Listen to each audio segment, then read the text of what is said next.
A very good morning to all of you. Welcome to LearnX Nursing platform. This is Nikita here from LearnX Nursing team. Today we will discuss about NORCET PYQ series number 30.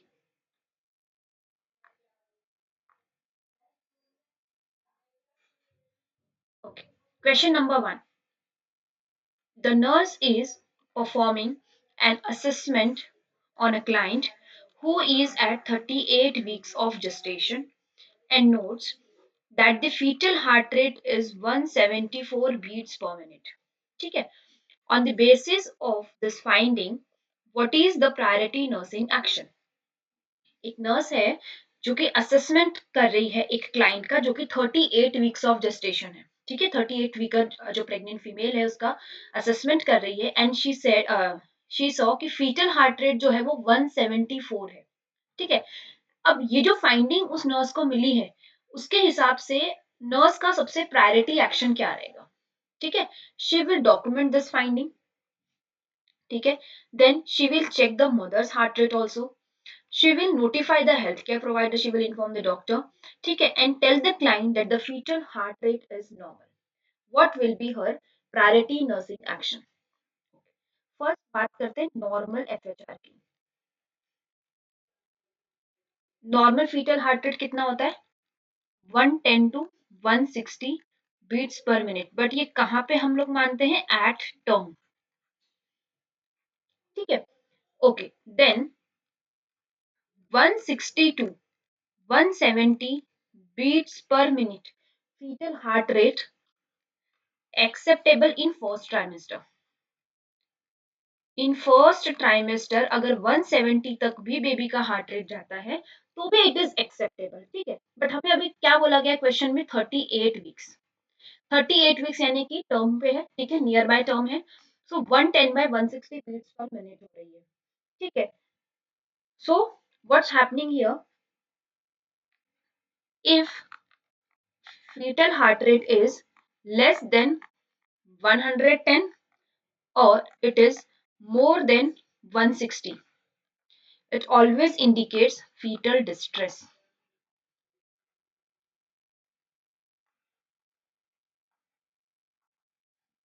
Indicates fetal distress. Reason can be anything.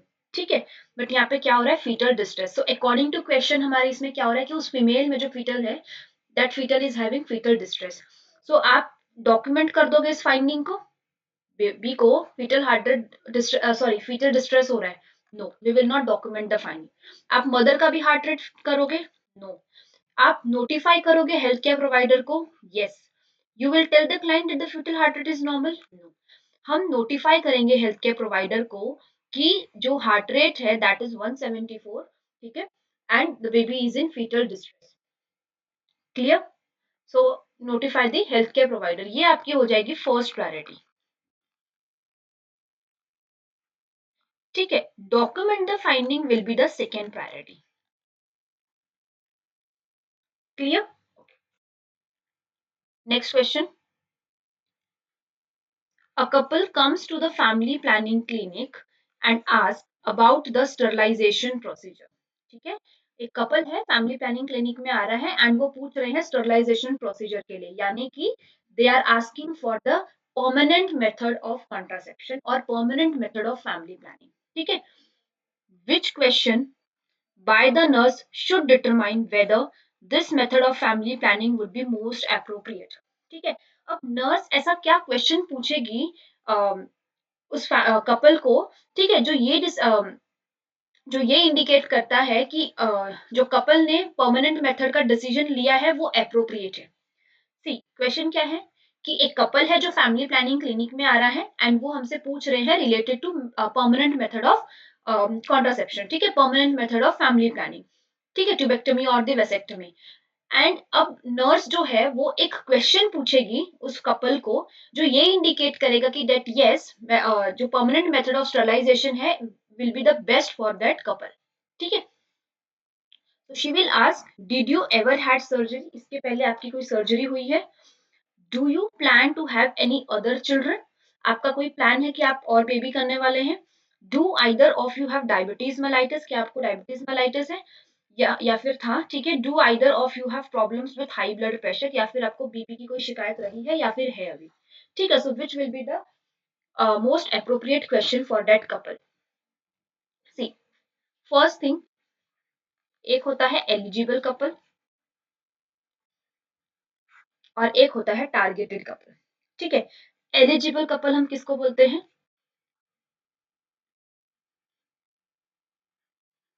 New married couple, ठीक है, या फिर हम कहते हैं female in reproductive as.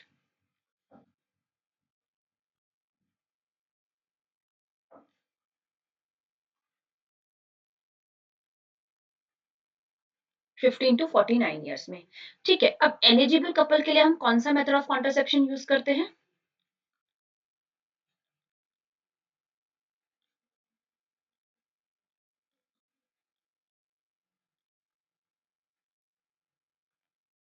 Use temporary method of contraception, ठीक है। Then हमारा आता है टारगेटेड कपल।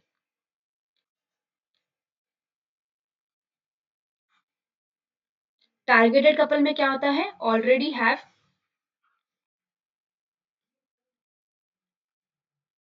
2 to 3 चाइल्ड, ठीक है। एंड टारगेटेड कपल के लिए हम क्या यूज करते हैं? Permanent method of contraception.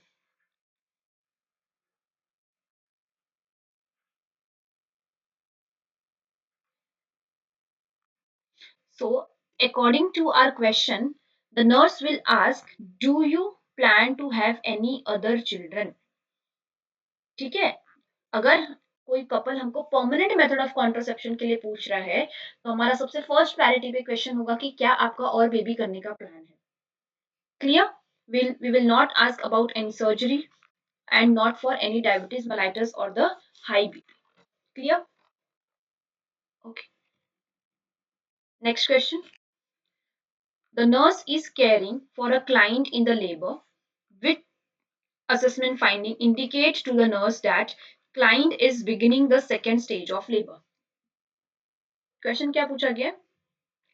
एक प्रेग्नेंट फीमेल लेबर में आई है, nurse is caring for that patient, and ऐसी कौन सी असेसमेंट फाइंडिंग है जो ये इंडिकेट करेगा कि उस फीमेल में second stage of labour start हो चुकी है, ठीक है। So the contractions, uterine contractions will be regular, the members sorry, the membranes have the rupture, the cervix dilated completely, and the client begins to expel clear vaginal fluid, ठीक है। Okay, total कितनी stages होती है? 4, ठीक है। First stage में क्या होता है? डायलिटेशन। सेकेंड स्टेज में क्या होता है? बेबी की डिलीवरी। थर्ड स्टेज में क्या होता है? Placental delivery. And fourth stage में क्या होता है? कंप्लीट कीन ऑब्जर्वेशन ऑफ दैट मदर, ठीक है, कि कहीं पीपीएच तो नहीं हो रहा है। देन एज आई सेड कि फर्स्ट स्टेज में होता है सर्वाइकल डायलिटेशन, इसीलिए फर्स्ट स्टेज को हम सर्वाइकल स्टेज भी कहते हैं, ठीक है। सर्वाइकल स्टेज में क्या होता है? Cervical dilatation. अब सर्वाइकल डायलिटेशन कितना होता है? फुल डायलिटेशन,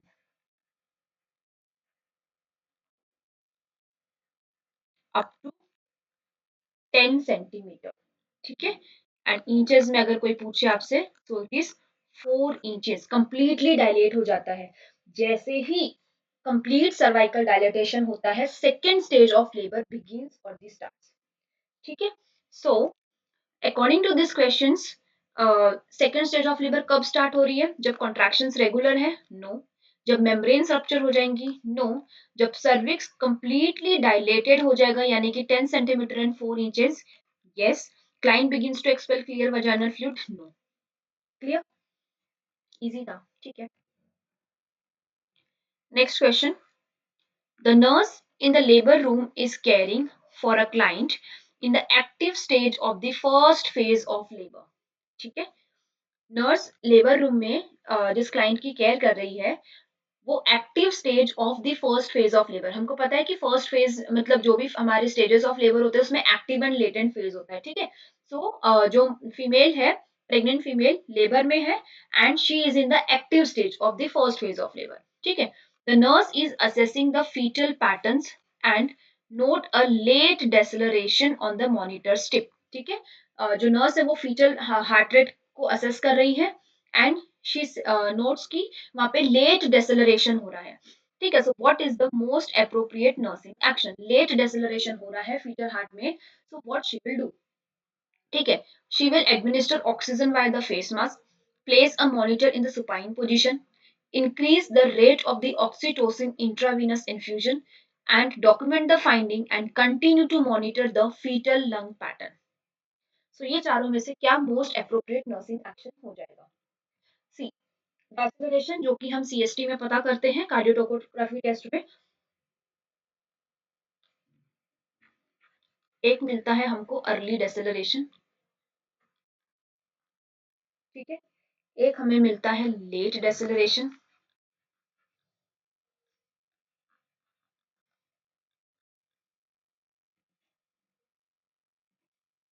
ठीक है, और एक हमको मिलता है variable डेसिलरेशन।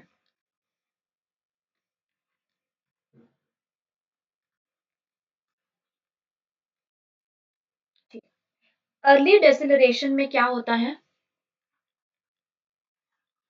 It is because of fetal head compression, fetal head compress होने के वजह से हमें फीटल हार्ट रेट डिक्रीज मिलता है, जिसको हम कहते हैं अर्ली डेसेलरेशन, ठीक है। एंड इसमें हमें नो नीड टू मैनेज, यहाँ पे मैनेजमेंट करने की जरूरत नहीं होती है, बिकॉज ये होता है जब फीटल के हेड की डिलीवरी हो रही होती है, जैसे ही फीटल का हेड डिलीवर हो जाएगा वैसे ही ये अर्ली डेसेलरेशन जो है वो ट्रीट हो जाएगा अपने आप, ठीक है। सेकेंड होता है लेट डेसेलरेशन, लेट डेसेलरेशन क्यों होता है, because of utero placental insufficiency, जो ब्लड सप्लाई होता है from the placenta to the fetus is decreases, ठीक है। सो लेट डेसेलरेशन में हम क्या करेंगे, हम प्रोवाइड करेंगे ऑक्सीजन, बिकॉज कंप्लीट सॉरी अच्छे से ब्लड सप्लाई नहीं हो पाता है फीटस को through the placenta, that's why वो फीटस को फीटल हार्ट रेट डिक्रीज होते हैं, वो फीटल डिस्ट्रेस में जाता है, इसीलिए हमें प्रोवाइड करना होता है ऑक्सीजन, ठीक है। देन वेरिएबल डेसिलरेशन किसके वजह से होता है, it is because of cord compression, ठीक है, कॉर्ड कंप्रेस हो रही है, तब हम क्या करते हैं, हम पोजीशन चेंज करते हैं, ठीक है। सो अकॉर्डिंग टू दिस हमें क्या करना पड़ेगा लेट डेसिलरेशन में, administer oxygen via the face mask, ठीक है, बिकॉज यहाँ पे लेट डेसिलरेशन अगर हमको मिल रहा है, so it is because of the utero placental insufficiency, because placenta is not able to supply adequate blood to the fetus, ठीक है। सो हम सुपाइन पोजिशन नहीं देंगे, ऑक्सीटोसिन आईवी से इंक्रीज नहीं करेंगे, ना ही इस फाइंडिंग को डॉक्यूमेंट करेंगे और मॉनिटर भी नहीं करेंगे फीचर लंग पैटर्न्स को, हम सबसे पहले administer oxygen via face mask करेंगे, उसके बाद हम अपनी फाइंडिंग्स को डॉक्यूमेंट करेंगे and continuously we will monitor the fetal pattern, ठीक है, असेस द फीटल पैटर्न और assess the fetal heart rate, clear? Okay, next question, which assessment following an amniotomy should be conducted first, ठीक है, amniotomy की है, ठीक है। तो हम सबसे पहला असेसमेंट आफ्टर द एमनियोटॉमी क्या करेंगे, आपको post amniotomy what you will assess the first ये पूछा गया है, आप सर्वाइकल डायलिटेशन के लिए चेक करोगे, ब्लैडर डिस्टेंशन के लिए चेक करोगे, फीचर हार्ट रेट पैटर्न देखोगे, या फिर मैटरनल ब्लड प्रेशर देखोगे। सी जब एमनियोटॉमिक होती है, एमनियोटॉमी होने के बाद, ठीक है, आफ्टर एमनियो,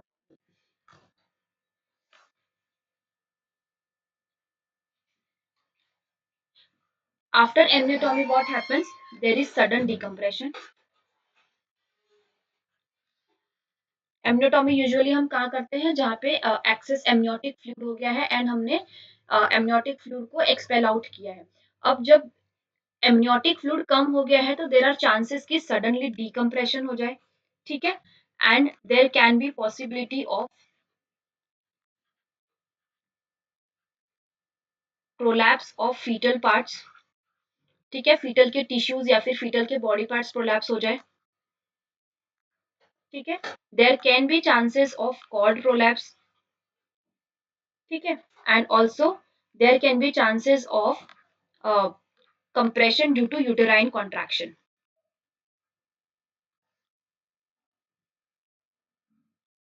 तो ऐसे कंडीशन में ये सारे चांसेस हो रहे हैं कि सडनली डिकम्प्रेशन हो गया, ठीक है, बेबी का कोई पार्ट है वो प्रोलैप्स हो गया या फिर कॉर्ड प्रोलैप्स हो गई है.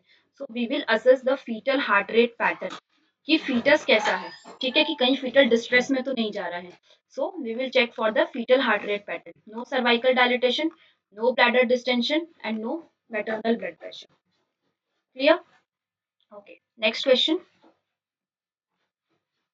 The nurse is performing an assessment on a client diagnosed with placenta previa.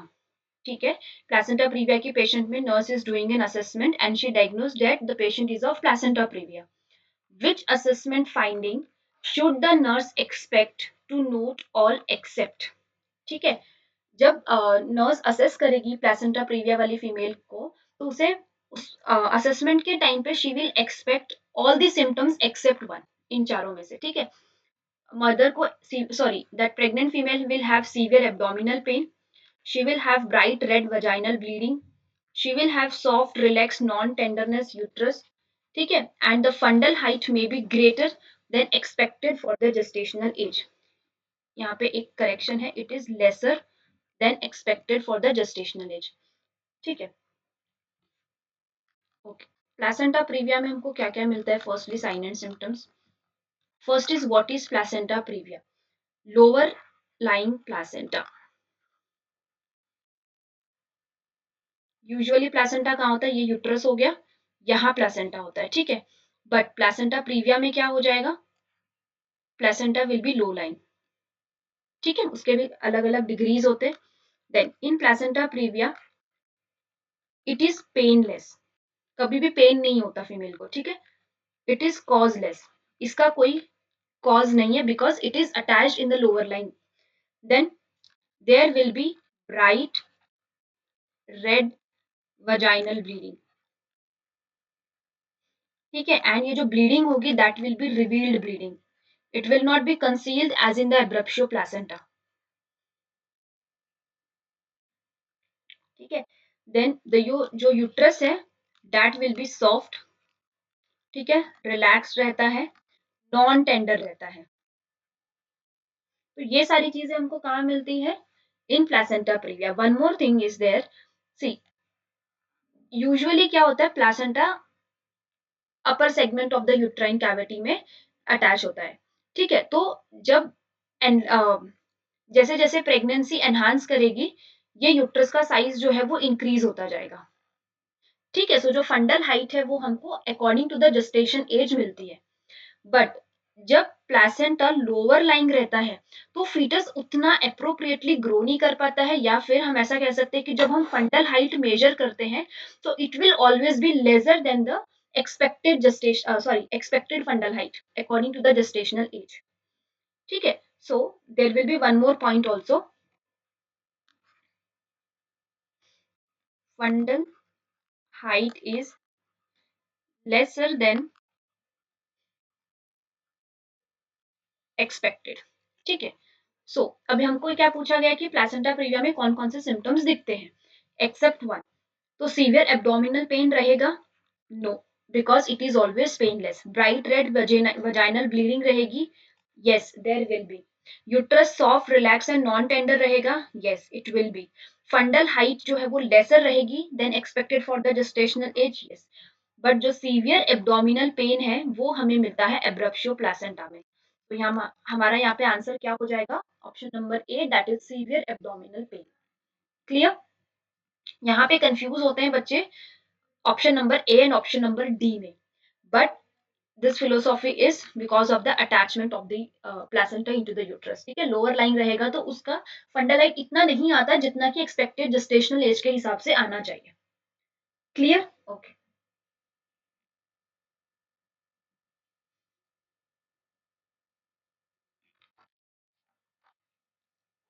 Next question. The nurse assisted with the birth of a newborn. Which nursing action is most effective in preventing heat loss by the evaporation? Okay, ये आपको heat loss के related पूछा है for the newborn baby. Nurse को prevent करना है heat loss by the evaporation. तो evaporation के लिए व्हाट शी विल डू? वो वार्म कर देगी क्रीप बेड को. She will close the doors to the room. She will dry the infant with a warm blanket and she will turn on the overhead radiant warmer. What she will do? Just a minute.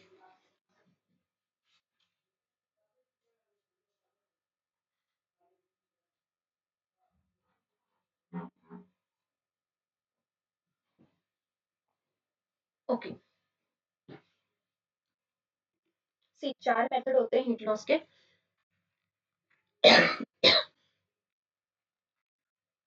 Conduction, convection, radiation and evaporation. I am telling only the management. ठीक है. Conduction में क्या करते हैं? Warm padded surface. ठीक है. Convection में क्या करते हैं? Close the door and Windows. Radiation में क्या करते हैं? Away from cool object. ठीक है. Keep the baby away from cool object. Then in evaporation, dry, clean and wrap into warm blanket or the cloths. ठीक है. So according to the questions, what the nurse will do to prevent heat loss by the evaporation? She will warm the crib bed? No. ठीक है. ये हम किस में करते हैं? कंडक्शन में. Closing the doors to the room, ये हम करते हैं कन्वेक्शन में. ठीक है. Dry the infant with a warm blanket, ये हम करते हैं इवेपोरेशन में. Then turn on the overhead radiant warmer, it we do in the radiation. ठीक है. सो यहाँ पे आपका करेक्ट आंसर क्या हो जाएगा? Option number C. Clear? Okay. Next question. The nurse is assessing a newborn. The nurse is assessing a newborn after circumcision and notes that the circumcised area is red with a small amount of bloody drainage. Which nursing action is most appropriate? एक nurse assess कर रही है एक patient को, एक baby को जिसका circumcision हुआ है. ठीक है. एंड जो सर्कमसाइज्ड एरिया है वहां से small amount of bloody drainage हो रहा है. So which nursing action will be the most appropriate? ठीक है. सबसे पहली बात, फाइमोसिस. ठीक है. क्या होता है phimosis? Non retracted skin of the gland penis. Non retracted skin of gland penis, जिसके लिए हम क्या करते हैं? सर्कमसीजन. ठीक है. सर्कमसीजन जब करते हैं तो जो सर्कमसाइज्ड एरिया है जहां पे हमने ऑपरेट किया है, ठीक है, तो यहां से क्या हो रहा है? ब्लडी ड्रेनेज हो रहा है स्मॉल अमाउंट में. ठीक है. सो उसके बाद में नर्सिंग एक्शन मोस्ट अप्रोप्रिएट क्या होगा? She will apply the gentle pressure. She will reinforce the dressing. She will document the finding and she will contact the healthcare provider. सी मैंने आपको लास्ट क्लास में शायद ये पढ़ाया भी था. ड्रेन्स जो होते हैं after any of the surgery, तीन तरीके के ड्रेनेज मिलते हैं हमको. एक होता है सैंग्विनस, एक होता है सीरो सैंग्विनस, ठीक है, एंड एक होता है सिरोसा. ठीक है. सैंग्विनस में क्या, sorry serosa no, it is serous. Sanguineous में क्या होता है? Bloody drainage. और ये कब तक के लिए होता है? 24 आवर के लिए. ठीक है. And this considered as normal. First 24 hours में after any of the surgery if वहां से ब्लडी ड्रेनेज है then it is normal condition. ठीक है. सीरो सैंग्विनस में क्या होता है? ब्लड प्लस प्लाज्मा होता है. एंड सीरस में क्या हो जाता है? कंप्लीटली प्लाज्मा आता है. अब यहाँ में हमारे अकॉर्डिंग टू क्वेश्चन में क्या हो रहा है कि सर्कमसाइज्ड एरिया जो है वहां से small amount of bloody drainage हो रहा है. ठीक है. सो यहाँ पर हम क्या करेंगे? ये एक नॉर्मल कंडीशन है, so we will document the finding. ये तो हो जाएगा आपका फर्स्ट प्रायोरिटी नर्सिंग एक्शन. ठीक है. एंड ये जो अप्लाई जेंटल प्रेशर है, this is your second priority nursing action if the bleeding is more. ठीक है. ये सेकेंड प्रायोरिटी नर्सिंग एक्शन होगा अगर ब्लीडिंग ज्यादा हो रही है, लेकिन small amount of bloody drainage है, you will just document the finding और आपको कुछ भी करने की जरूरत वहां पे नहीं है। Clear? Okay. Next question.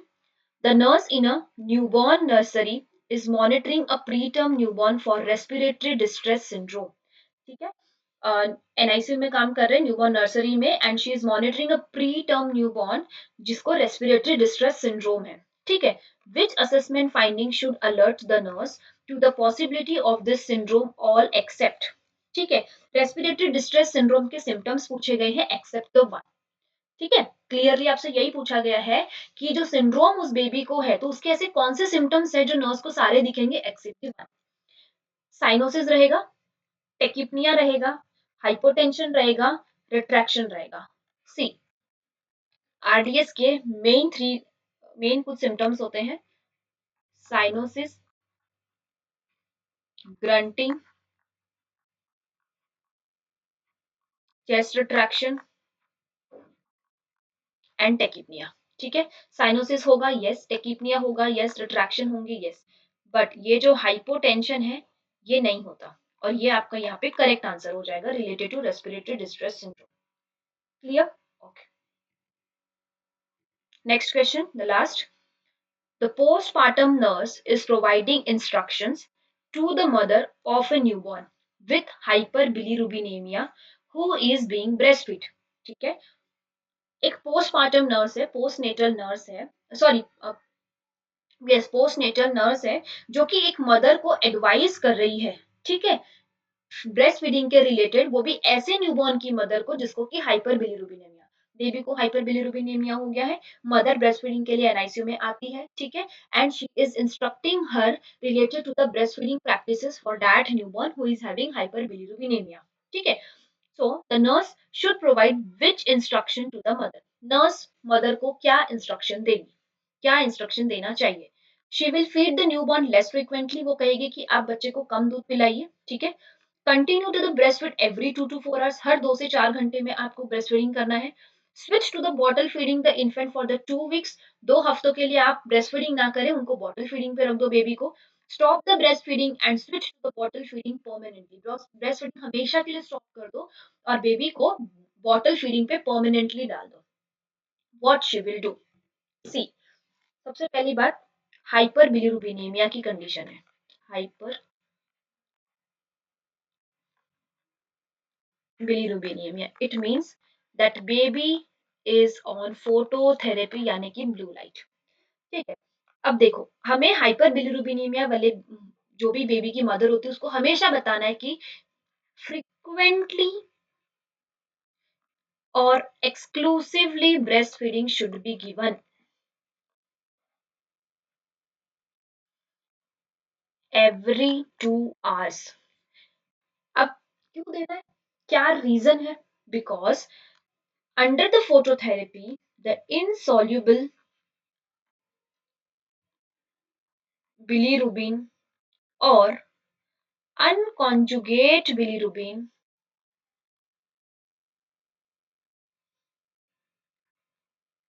convert into soluble or conjugate bilirubin and easily excrete out from baby's body, and it is possible just because of exclusive breastfeeding। Baby किसके अंडर में है? Phototherapy. Why? Because he is having a hyper bilirubinemia. तो mother को क्या कहोगे? आप exclusively breast feeding दो so that insoluble and unconjugated bilirubin convert हो सके सॉल्युबल एंड कॉन्जुगेट में, एंड वो इजीली एक्सक्रीट आउट हो सके और हाइपर बिलिरुबिनेमिया की कंडीशन उस बेबी की ट्रीट आउट हो सके। तो आप क्या एडवाइस करोगे यहाँ पे? Continue to breast feed every 2 to 4 hours according to our answer, sorry, according to our question this is the correct, but usually हमको देना पड़ता है every 2 hours, every 2 hourly you have to give. ठीक है, bottle feeding पे तो बिल्कुल switch नहीं करना। ठीक है, ओके, क्लियर?